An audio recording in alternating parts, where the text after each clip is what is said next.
Fewer people died on the roads this Easter, which is great news. The road toll for the holiday period this year finished at 4, significantly down on last year. So are we driving more safely, or is this just a case of luck? Let's find out. Inspector Peter McKenny is with us, Co-Director of Road Safety Partnerships. Welcome to the program. Warner. So have you got an update for us? Because it ends actually officially 11 minutes ago, doesn't it, like the period of Easter period?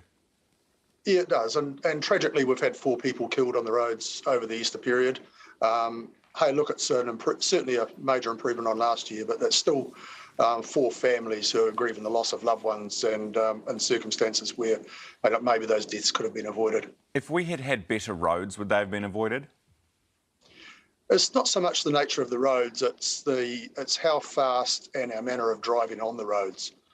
So we need to adjust to the conditions and just remember too, Easter, the fact that Easter's finished isn't an opportunity to relax on the roads. No.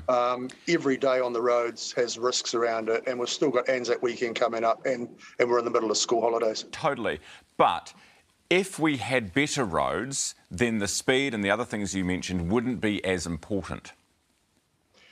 Well, it's more a matter of driving to the roads as they are.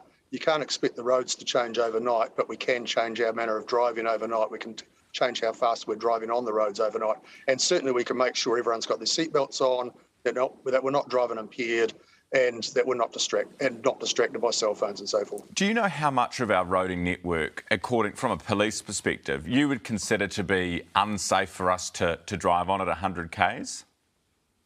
That's probably more a matter for Waka Kotahi, New Zealand Transport Agency, to answer. Police's role is just to try and influence people to drive at safe speeds.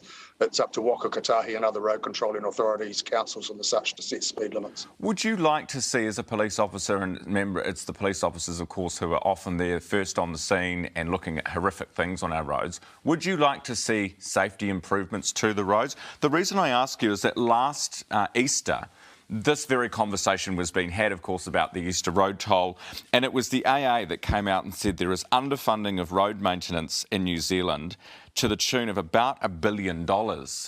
And they said then, a year ago, that it was so critical that parts of our road network would start failing and causing accidents. So, as a police service, how worried about the roads are you, and do you actually advocate for change with government?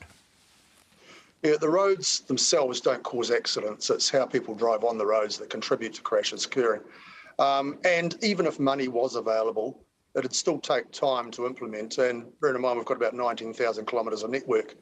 You can't expect all that to be done. So the important thing is for people to drive safely and appropriately for the roads as they are. And that's what will help keep people safe. In other words, don't blame the roads. What about the speeds then? Because last year there were about 113 crashes involving speed. What is speed? Is that speed that's over the legal limit, or is it speed that's too quick for the environment? It's just speed that's contributes to every crash. I mean, it's no matter the other contributing factors to a crash, speed is also always contributes to the outcome. Your bodies are only able to survive certain speed impacts, and most modern vehicles, even your 5-star vehicles, are only designed to protect you in a frontal impact crash at speeds up to 70 kilometres an hour. So that's where it's really important to be aware and alert all the time while we're driving, looking out for hazards. Things happen unexpectedly. People make mistakes. That's human nature. We can't avoid that. We just need everyone to be alert on the roads and be aware of hazards and be in a position to drive in a manner that enables you to slow down and avoid a crash when the unexpected occurs in front of you.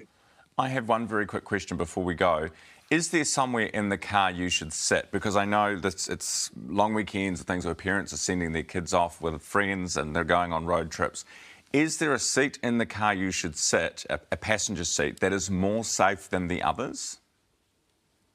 Hey, look, rear seats are potentially a little bit safer than front seats, but then often rear seats don't have airbags and that sort of thing, with the front seats do. So the main thing is everyone must wear a seatbelt and be properly restrained, and no one sitting on knees and that sort of carry on. And if you're young kids and that are going away on a holiday with their friends, try and let them use the family car, which may have higher safety rating than the car they own themselves, and that's going to hold them in good stead should they be unfortunate enough to be involved in a crash. Yeah, good advice.